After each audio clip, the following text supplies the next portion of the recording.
All right, hello, this is EQ, and I thought I would do a quick video on this specific spell set and some of the changes I've done to my macros here a little bit, in case anybody is interested. This spell set, which I made this, I like to make buttons just to change spell sets instead of having to deal with the real small stuff over here when you click on that. And I just named this mana/mem is what you need to do to load a certain spell set. And all the dots, this is all the same. The only two differences are these two things here. And I named it mana because it's what I use to sort of get a little extra boost for getting mana back. Instead of totally relying on Death Bloom, I have this nice little thing that will work on any mob. There's a dot that we have that will give you some mana back also, but it only works for the mana restoration or whatever, that only works if the mob itself you're fighting has mana.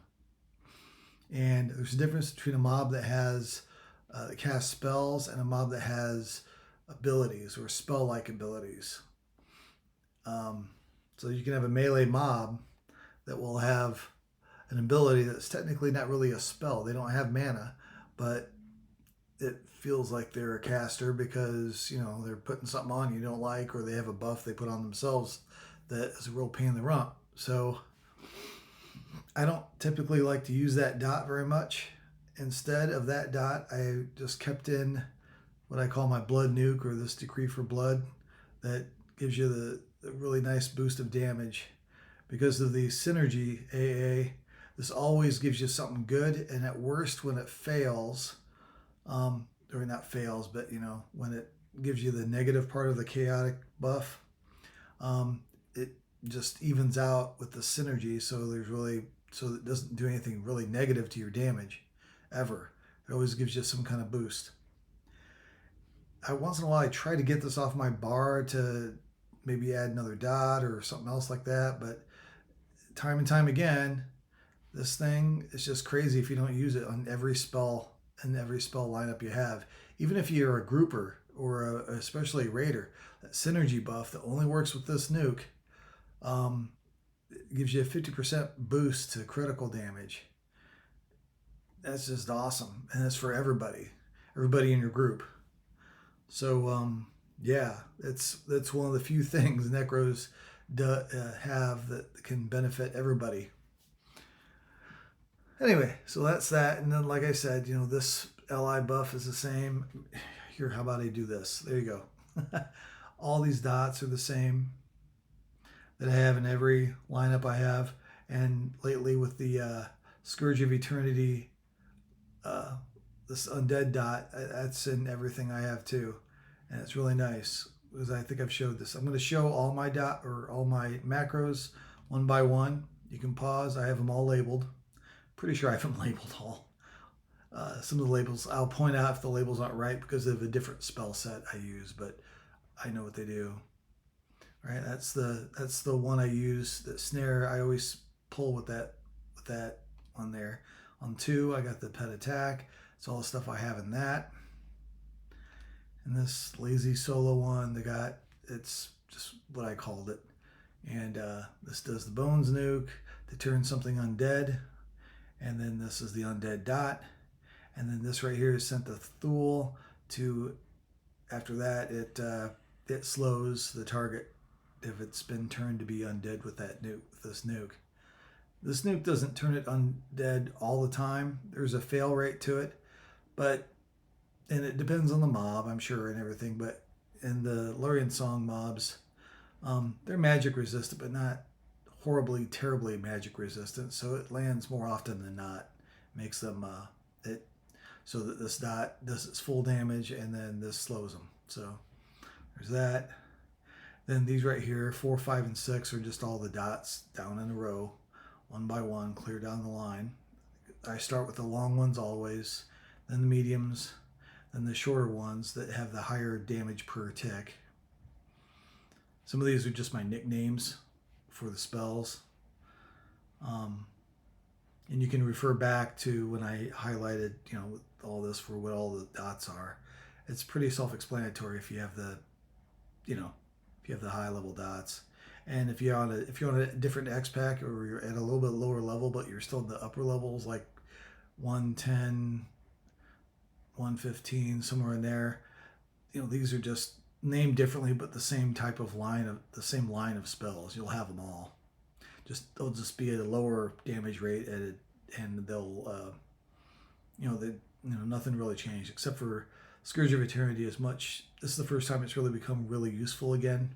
It hadn't been useful for probably since Empires of Canark, Ring of Scale, and once you get beyond that, it doesn't do much. It's not much of a benefit.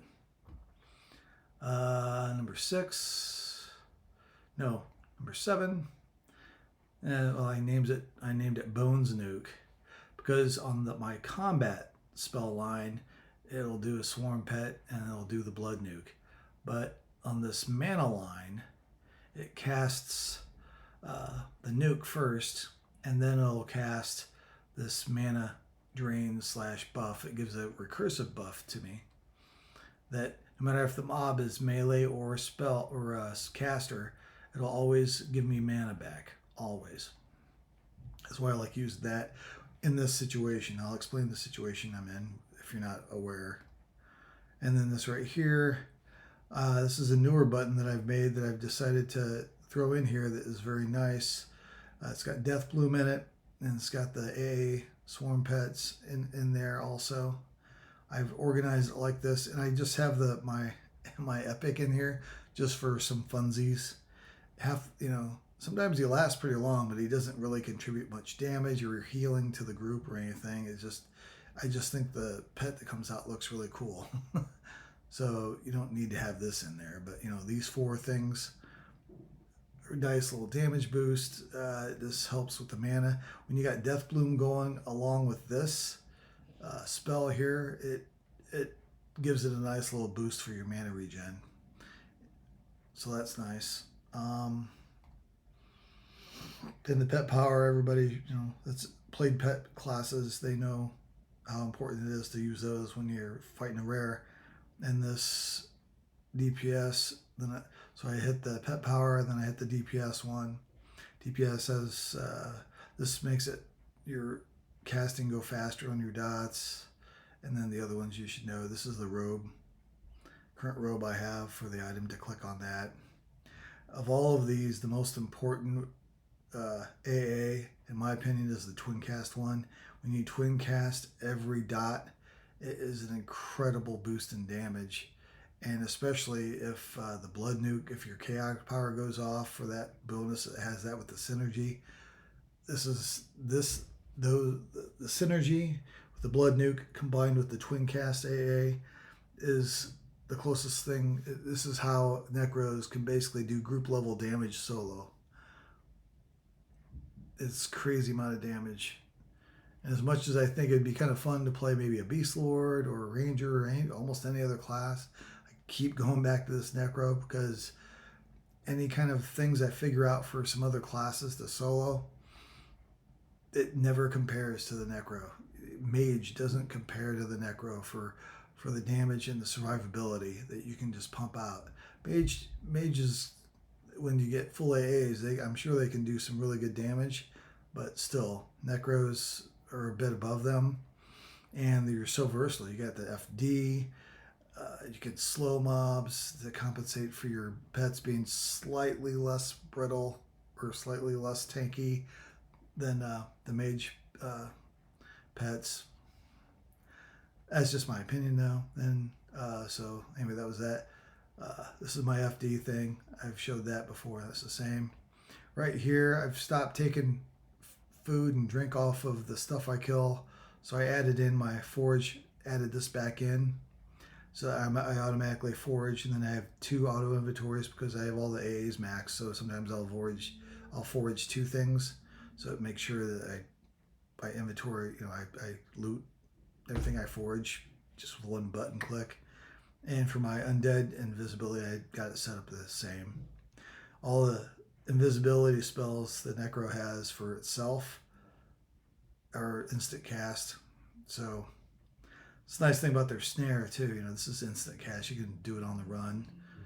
That's why it's great to pull with. Even if a mob is immune to snare, I would still use this anyway and just, you know, tag it and keep running. It's no damage. You're not going to get summoned, and just bring it in to start fighting the mob. And that should be about it. See, I did FD. That's that, and then you already saw the DPS one, so that's that.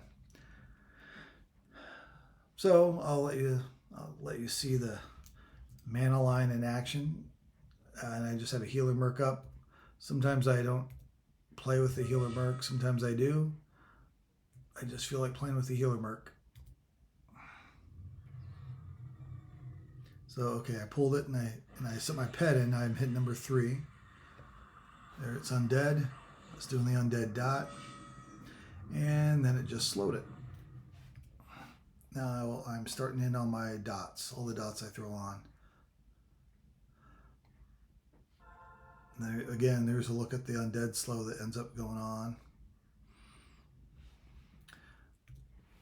And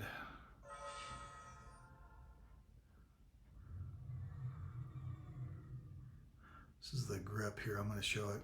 Okay, here we go. And there's that. Now I'm going to do, that's number 6, the short dots. I just put it short dots. And these are all the other benefits you get from the slow, all the deep crippling type stuff, and combined with the cripple stuff that's on that disease dot, the grip dot is kind of nice. I hit number 7. Does the blood nuke. It did the chaotic power. That's what that looks like, and now it's doing the mind disintegrate to help with that. Then I'm doing that. It does death bloom. And then I just go back and hit number 3 again for the to put another, because now the undead dot is worn off, so I put it back on. And then I hit my 5 key in this case because I got the chaotic. I don't really have to, but a lot of times I have to do the medium dots again. And so that mob's at 21%. I just cop a squat. So between when I do the chaotic power, yeah, so that's what the chaotic power looks like. That's the bonuses you get from it. And it's not, I should have did the synergy too, but I didn't show the synergy. You can look it up, it's fine. Everybody knows how to Google. You're not babies. And but you can see that, you know, I'm just full mana. Whenever I have this lineup, I can just keep going mob after mob after mob, no break, and the lowest my mana gets is maybe 50-60%. This is a camp where I do about 4 mobs non-stop.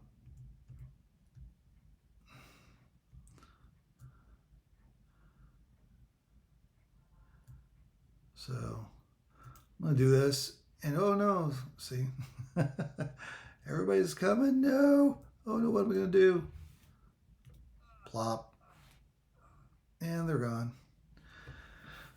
There's 2 stuck together here, so I'm not gonna mess with them. I'm gonna wait till they separate. If one of them leaves and the other one stays for a little bit, I'll grab that one.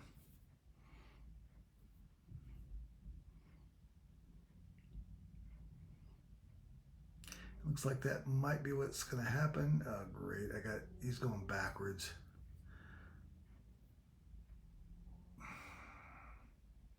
See, you got to be a little careful. All these deer around here. You want to make sure you target what you want to target, because if you don't, things are itchy.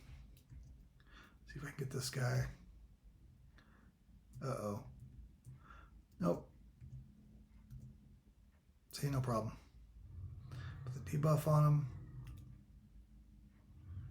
And we're good to go. And just do the same thing over again. See, that time he got resisted. My pet's beefy enough, I really don't care that much. This dot doesn't do quite as much damage. It only does 7,500 damage if it's not undead, but it goes almost 12k when a tick. But still, that's not so bad. when I get to the end, I'm gonna recast. Again, I don't. It's not really worth it to recast over and over again just to try to get a slow on a mob or to try to get that extra dot for right now. It's situational. Sometimes it might be worth it for you to do it. Depends on how good your pet's doing. Tanking depends on some things.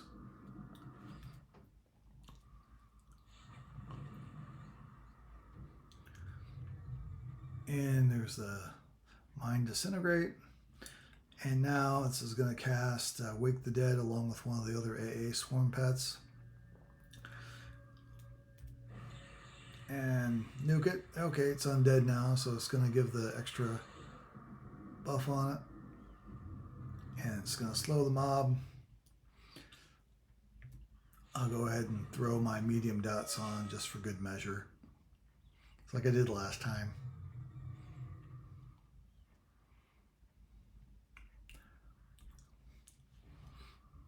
And there we go.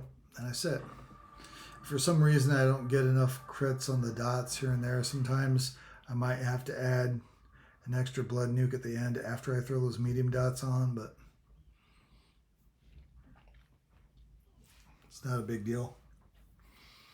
And this is still sort of a lazy way to do it. I'm probably spending more mana than I need to on those. I could recast this one and this one individually instead of casting all of my medium dots here, these three, to save a little bit of mana, and the fight will still end fine.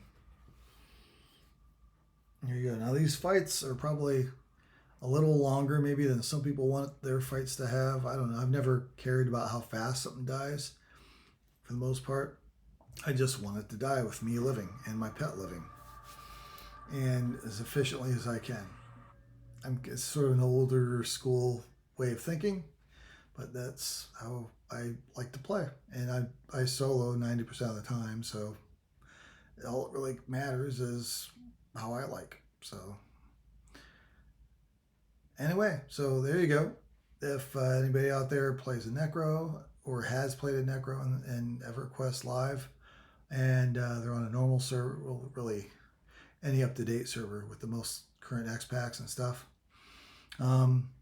maybe this might help you out. Maybe you have stuff to suggest to me that I could do better, a little bit more efficiently. I don't know. I'm open, man. I'm not some guru or anything. Zellen's on a whole nother level. If you know who that is on YouTube, he loves to challenge himself. I'm just into chilling, man. And I'm into killing rares just to kind of keep the hamster wheel going. So I have some kind of fairly up-to-date gear. And I can just kind of keep the hamster wheel going so I can listen to my music, watch TV, play a nice chill game. And it's just the kind of vibe I like. So I'm older. And that's what I like to do. It's how I relax. So here we go. Zelda EQ, and I'm out.